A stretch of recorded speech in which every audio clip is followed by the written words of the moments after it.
Alô galera, boa madrugada, chegando para analisarmos mais uma rodada que começou do Campeonato Brasileiro, a 34ª rodada, que começou de uma forma excelente para o Internacional com a derrota do Galo Mineiro para o Goiás, na zona de rebaixamento, e começou ruim para o Grêmio, que apenas empatou em casa com o Santos, e o Fluminense foi a Salvador e bateu o Bahia por 1-0. Analisando a tabela do Brasileiro e também as chances de Internacional e Grêmio, o Inter para o título, o Grêmio por vaga direta à fase de grupos da Copa Libertadores da América.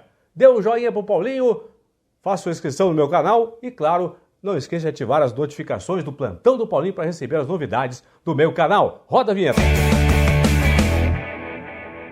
Rodada começando de uma forma excelente para o Internacional, porque um dos candidatos ao título, o Galo Mineiro, marchou, perdeu em Goiânia para o Goiás por 1-0. Índio marcou seu primeiro gol no time principal, time profissional da equipe do Goiás, e deu a vitória ao Goiás sobre o Galo Mineiro. O Atlético estaciona com 60 pontos na tabela, já tem no momento um jogo a mais que o Inter, porque o Inter joga hoje à noite, quinta-feira, contra o Furacão, contra o Atlético lá em Curitiba. O Inter, que se vencer a partida, vai abrir 8 pontos de vantagem sobre o Galo Mineiro. A diferença é de 5 pontos. Se o Inter perder, por exemplo, permanece com 5 a mais que o Galo. Se empatar, fica com 6 a mais. E se vencer o jogo, aí o Inter fecha a rodada com 8 pontos a mais que o Galo. Então, praticamente descartando aqui um adversário internacional. Claro, tem o Flamengo, hein? O Flamengo pega o Vasco da Gama, é clássico carioca no Maracanã. Os dois jogos, Atlético Paranaense e Inter, Flamengo e Vasco da Gama, começando no mesmo horário,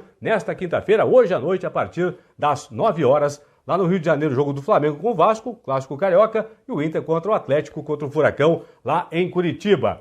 Inter 65, Flamengo 61, Galo Mineiro 60, São Paulo 58. São Paulo não joga na rodada porque o jogo marcado do São Paulo contra o Palmeiras, o clássico paulista, não vai acontecer porque o Palmeiras está no Catar para disputar o Mundial de Clubes.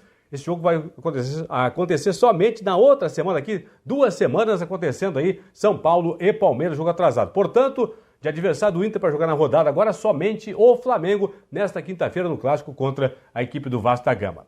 Em relação ao Grêmio que empatou na Arena com o Santos, vencia o Santos, o Grêmio empatou a partida em 3-3, vencia o jogo por 3-1, cedeu o empate à equipe do Peixe. Para ter uma ideia, 34 jogos do Grêmio até agora, estamos na 34ª rodada, 17 empates. O Grêmio empatou exatamente a metade do número de jogos que disputou na temporada 2020 no Campeonato Brasileiro. Esse é um problema para o Grêmio. O Grêmio vence pouco, só para ter uma ideia aqui, ó. Essa turma toda de cima aqui, ó. Inter 19 vitórias, Flamengo, Atlético Mineiro 18 vitórias, São Paulo e Fluminense 16, Palmeiras 14, Grêmio 12, o Coringão que bateu nessa quarta-feira, o Ceará em casa de virada por 2-1, já tem aqui, ó, 13 vitórias. Claro, obviamente tem 5 pontos a menos que o Grêmio, mas tem uma vitória a mais que o Grêmio.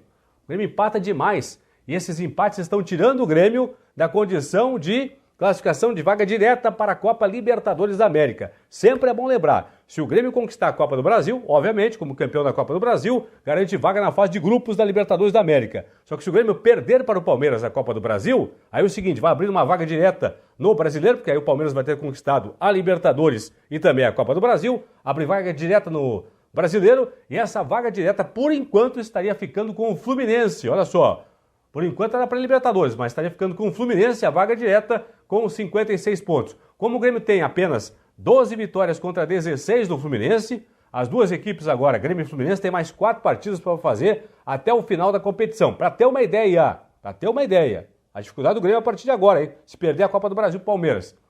A diferença aqui é de 3 pontos. É perfeito? Só que ela não é de 3 pontos. Se você olhar bem, a diferença é de 4 pontos. Eu vou explicar por quê.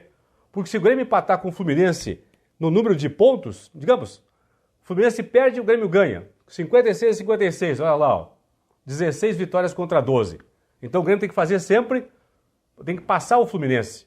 A partir de agora, faltando 4 rodadas para disputar, faltando 12 pontos estão em disputa, o Grêmio tem que somar nesses 12 pontos, 4 a mais que o Fluminense. Vou repetir, 4 a mais que o Fluminense. Se o Flu fizer 9 pontos, vencer 3 das 4 partidas, acabou. O Grêmio não tem condição de chegar a ultrapassar o Fluminense. Certo? Por quê? com 3 vitórias, o Fluminense iria para 65 pontos e 19 vitórias, certo?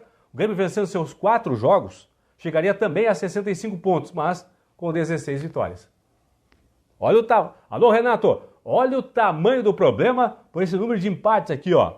A empatite tricolor, ó. 17 empates, os empates que podem tirar o Grêmio da fase de grupos da Copa Libertadores da América. Repito, claro, se o Grêmio não ganhar a Copa do Brasil contra a equipe do Palmeiras.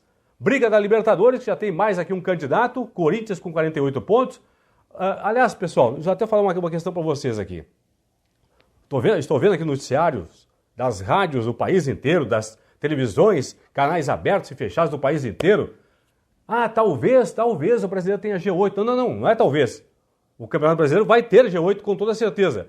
Claro, só não terá se o Grêmio e o Palmeiras caírem para cá, né? Forem para baixo, que não é uma tendência. Olha a diferença aqui, ó. Não é uma tendência, né? O Grêmio tem 5 pontos a mais que o Corinthians, por exemplo. Não é tendência que o Grêmio saia aqui do G6, G7 e o Palmeiras também. Não é tendência. Então vamos ter sim G8. Eu estou colocando aqui já no caso aqui o Corinthians, ó. Por enquanto teríamos na Libertadores da América da próxima temporada, agora 2021, Inter, Flamengo, Atlético Mineiro, São Paulo, Fluminense, Palmeiras, Grêmio e Corinthians. Tá certo? Então aqui o Coringão, nesse momento garantindo vaga na chamada pré-Libertadores. Bragantino 47 pontos, brigando pela vaga aí, com certeza, ganhou de 2-0 essa quarta-feira do Atlético Goianiense lá em Bragança. Aliás, no domingo à noite, às 8h30, o Bragantino recebe em Bragança o Flamengo. Olha só a torcida do Inter pro Bragantino no próximo domingo. Santos 46, Atlético Paranaense, Ceará e Goianiense 45, todo mundo brigando aqui por esta última vaga. Então é Corinthians, Bragantino, Santos, Atlético Paranaense, Ceará e o Goianiense. 6 equipes brigando por apenas uma vaga para a Libertadores da próxima temporada. Brigando para não cair.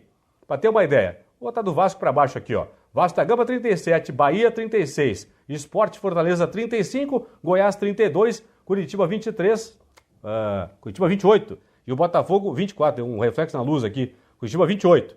E o Botafogo 24, o Botafogo praticamente rebaixado. Aliás, o Botafogo joga nesta sexta-feira em casa, no Engenhão, no Newton Santos contra o Sport Recife. Se o Sport vencer o jogo, o Botafogo estará rebaixado para a Série B da próxima temporada. E na semana que vem, na segunda-feira, o Grêmio pega o Botafogo lá no Rio. Talvez o Grêmio enfrente já o Botafogo talvez já rebaixado matematicamente para a Série B da próxima temporada.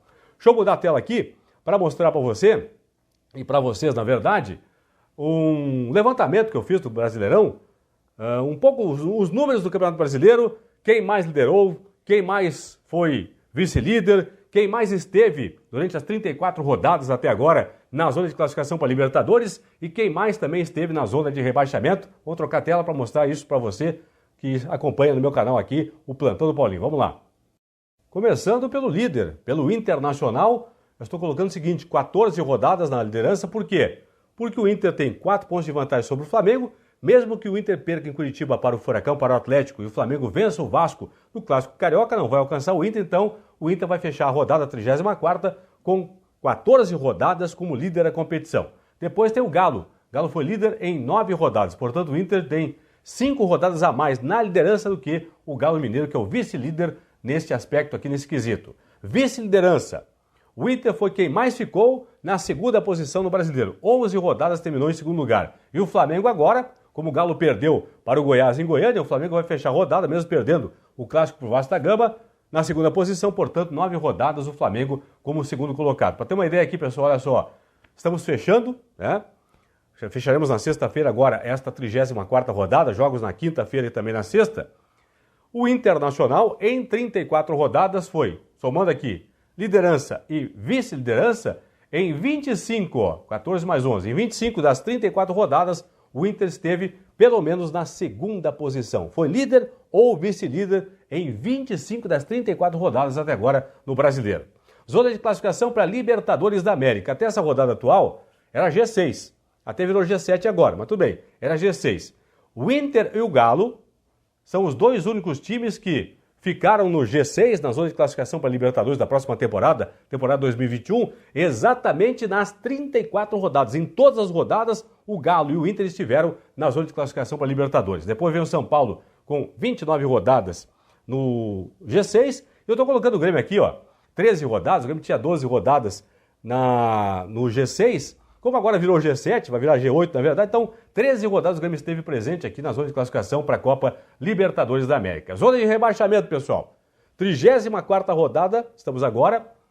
Das 34 rodadas, em 32 o Goiás esteve na zona de rebaixamento. E das 34 rodadas, em 30, o Coritiba esteve na zona de rebaixamento. Aliás, o Coritiba tem um jogo importantíssimo, terrível, contra um adversário direto hoje à noite, tardinha à noite, lá em Fortaleza, no Castelão. 6h30 começa Fortaleza e Coritiba, jogo direto pelo não rebaixamento para a Série B da próxima temporada. Tá bom, pessoal? Então a rodada começou muito bem para o Internacional com a derrota do Galo. Só falta hoje à noite, lá em Curitiba, o Inter fazer a sua parte contra o Furacão. Não esqueça de ativar as notificações do Plantão do Paulinho, tocar o sininho aqui para receber as novidades do meu canal e faça a sua inscrição no meu canal. Não esqueça, pessoal. Aí dá um like, dá um joinha aí para mostrar que você está realmente gostando do conteúdo aqui do Plantão do Paulinho. Tá bom, pessoal? Forte abraço, fui!